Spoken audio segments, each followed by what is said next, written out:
చేస్తున్నా వ్యవసాయ పనిముట్లను రైతులకు అందించి మంచి పంటలు పండించడానికి అవసరమైన కమర్షియల్ క్రాప్స్ ను ప్రోత్సహించాల్సిన అవసరం ఉంది.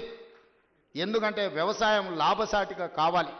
వ్యవసాయం వ్యవసాయ కుటుంబంలో నలుగురు ఉంటే ఒకరు కుటుంబాన్ని చూసుకోవాలి, ఒకరు వ్యవసాయం చూడాలి, ఒకరు ఉద్యోగం చేయాలి, ఇంకొకరు వ్యాపారం చేయాలి. అప్పుడే ఆ కుటుంబం ఆర్థికంగా నిలబడుతుంది. అప్పుడే రాష్ట్రం అభివృద్ధి పదం వైపు నడుస్తుంది. రాబోయే 10 సంవత్సరాలలో తెలంగాణ ఎకానమీని $1 ట్రిలియన్ ఎకానమీ చేయాలంటే వ్యవసాయం లాభసాటిగా మారాలి. రైతుల పెట్టుబడికి రెండింతలు లాభం వచ్చినప్పుడే తెలంగాణ రాష్ట్ర ఆర్థిక వ్యవస్థ అభివృద్ధి పదం వైపు నడుస్తుంది. మరి తెలంగాణ రాష్ట్ర ఆర్థిక వ్యవస్థ అభివృద్ధి పదం వైపు నడపాలంటే పరిశ్రమలు పెట్టే వాళ్ళకు సబ్సిడీలు ఇవ్వడమే కాదు, పరిశ్రమలు పెట్టే వాళ్ళకు భూములు ఇవ్వడమే కాదు, వ్యవసాయం చేసుకుంటున్న పేద రైతులకు కూడా సబ్సిడీలు ఇవ్వాల్సిన అవసరం ఉంది, ఇన్సెంటివ్లు ఇవ్వాల్సిన అవసరం ఉంది, టెక్నాలజీని బదిలీ చేయాల్సిన అవసరం ఉంది, సాంకేతిక నైపుణ్యాన్ని నేర్పాల్సిన అవసరం ఉంది. ఈరోజు టెక్నాలజీలో ఏఐ టెక్నాలజీ వచ్చింది. రైతుకు తెలీదు పాపం, 2 ఎకరాలలో ఒడ్లు పండిస్తే మొత్తానికి యూరియా చల్లుతాడు.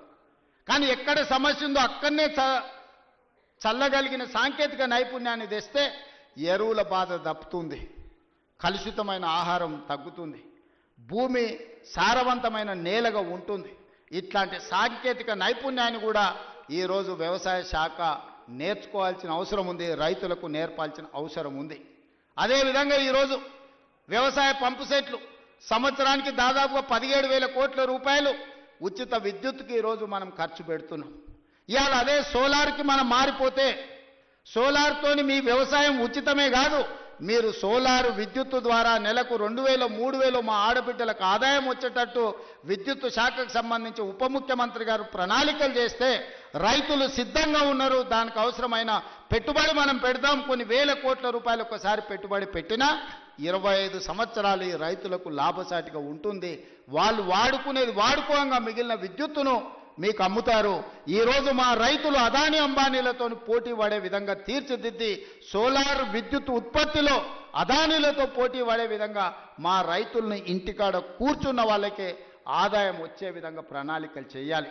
ఈ వేదిక మీద నుంచి ఎనర్జీ డిపార్ట్మెంట్కు అదేవిధంగా సంబంధిత శాఖ మంత్రి గారికి నా సూచన, మీరు ప్రణాళికలు సిద్ధం చేయండి, రైతులను చైతన్యం చేద్దాం, రైతులకు అవగాహన కల్పిద్దాం. ముందు మంది ఆడబిడ్డలు చదువుకొని విజ్ఞతతో మాట్లాడిన పెద్ద ఆయన మాట్లాడుతుంటే ఆయన ఉపయోగించిన ఇంగ్లీష్ భాష కావచ్చు, పదాలు కావచ్చు, అవగాహన కావచ్చు, అనుభవం కావచ్చు, ఆ పిల్లలే కాదు వేదిక మీద ఉన్న మంత్రులు కూడా నేర్చుకోవాలి. విషయాన్ని ఏ విధంగా సూటిగా శుద్ధి లేకుండా ఎట్లా చెప్పొచ్చో, అవగాహన ఎట్లా కల్పించో ఆ పెద్ద మనిషిని మనం చూసి నేర్చుకోవచ్చు. అందుకే ఇవాళ అలాంటి వాళ్ళని నేను కలెక్టర్లకు ఆదేశాలు ఇస్తున్నా. వ్యవసాయం మీద అవగాహన ఉండి 10 మందికి నేర్పాలన్న పెద్ద మనుషులను గ్రామాలు తిప్పండి, రైతు వేదికలలో సమావేశాలు పెట్టండి, వాళ్ళ చేత అవగాహన కల్పించండి. అవసరమైతే వాళ్ళకి ఆహారూర్యం ఇవ్వండి, రోజుకో 1000 రూపాయలు ఇవ్వండి. వాళ్ళ అవగాహనతోని రైతు వేదికలలో పోయి అవగాహన కల్పించినందుకు అదొక గుర్తింపు, ఒక గౌరవం. 1000 రూపాయలతోనే ఒక రోజు వాళ్ళ జీవితంలో మార్పు వస్తుందని నేను చెప్పడం లేదు, కానీ ప్రభుత్వం ప్రోత్సహిస్తుంది, ప్రభుత్వం గుర్తిస్తుంది, ప్రభుత్వం మిగతా రైతులకు అవగాహన కల్పించడానికి ప్రయత్నం చేస్తుంది అని చెప్పడానికి ఇవన్నీ కూడా ఉపయోగపడతాయి. కాబట్టి కలెక్టర్లందరికీ కూడా ఈ వేదిక మీద నుంచి చీఫ్ సెక్రటరీ గారికి నేను ఇన్స్ట్రక్షన్స్ ఇస్తున్నా. కలెక్టర్లందరినీ కూడా మీరు కలెక్టర్స్ కాన్ఫరెన్స్ తీసుకొని సోలార్ పంపు సెట్ల వల్ల ఉన్న ప్రయోజనం ఈరోజు రైతులకు వరే కాకుండా ఇతర లాభసాటి పంటలు ఏ విధంగా పండించాలి, భూమి యొక్క సారాన్ని చూసి ఏ భూమిలో ఏ పండ్ల తోటలు వస్తాయో, ఏ భూమిలో ఏ కూరగాయలు పండుతాయో, ఏ భూమిలో ఏ పంట అధిక దిగుబడి వస్తుందో, అది మొక్కజొన్న వస్తుందా, లేకపోతే పత్తి వస్తుందా, మిర్చి వస్తుందా, లేకపోతే కందులు వస్తాయా. మా కొడంగల్ తాండూరు ప్రాంతంలో మేము కందులు పండిస్తాం. దేశానికే మా కందిపప్పు అంటే, తాండూరు కొడంగల్ కందిపప్పు అంటే దేశంలో గొప్ప పేరు. ఏ ఏరియాలో ఏ పంట వండుతుందో, అచ్చంపేట ప్రాంతంలోకి పోతే దోసకాయలు వండుతాయి. దోసకాయ కందిపప్పు ఎంత బ్రహ్మాండంగా ఉంటుందా, చికెన్ మటన్ కూడా వనికిరాదు దాని ముందర. ఇప్పుడు ఆ పిల్లలకు తెలియకుండానే పోయింది. కొత్త తరానికి ఇప్పుడు దోసకాయలు అంటున్నారు, వెనక బుడంకాయలు అనేటోళ్ళు. అవునా? కందిపప్పులా వేసి చేస్తే మన అమ్మనో నాయనమ్మనో వండితే మటన్ చికెన్ కంటే టేస్టీగా ఉండేది. జొన్న రొట్టెతోని కందిపప్పు బుడంకాయలతో తింటే ఎంత మజా ఉండేది. ఇవాళ ఆ రుచులే పోయినాయి.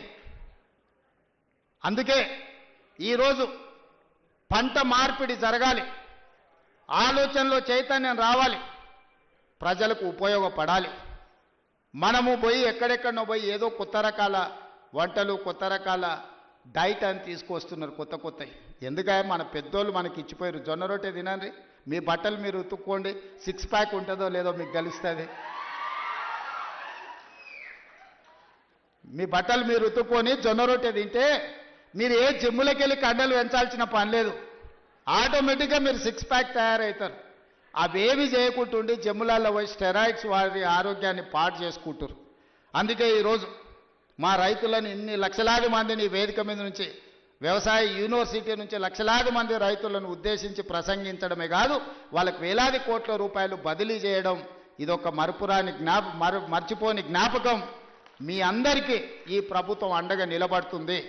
రాబోయే రోజుల్లో భూమి అనేది మీకు ఇండ్ల పట్టా అనేది ఇందిరమ్మ ఇల్లు అనేది ఇందిరమ్మనే ఇచ్చింది. ఆనాడు దొరల దగ్గర, భూస్వాముల దగ్గర వేలాది ఎకరాలు ఉంటే అగ్రికల్చర్ సీలింగ్ యాక్ట్ తీసుకొచ్చి ఆ భూములన్నీ తీసుకొని పేదోళ్లకు అసైన్మెంట్ పట్టాల పేరు మీద పంచిపెట్టారు.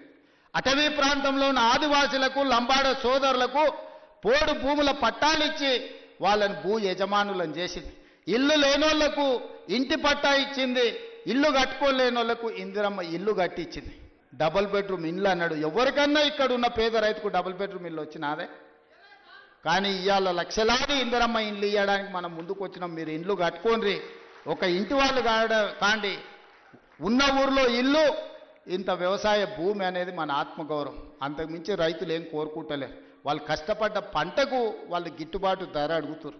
అవి కూడా ఇవ్వలేని పరిస్థితిలో ఈ ప్రభుత్వం లేదు. మిమ్మల్ని ఆదుకుంటుంది, మీకు అండగా నిలబడుతుంది. పంట మార్పిడి చేయండి. మీరు ఏం పండించినా పంట మనం కొనుగోలు చేయడానికి అవసరమైన కేంద్రాలను ఏర్పాటు చేస్తాం. నాకు మంచి టీం ఉన్నది, మంచి మంత్రులు ఉన్నారు, అనుభవం కలిగిన వాళ్ళు ఉన్నారు.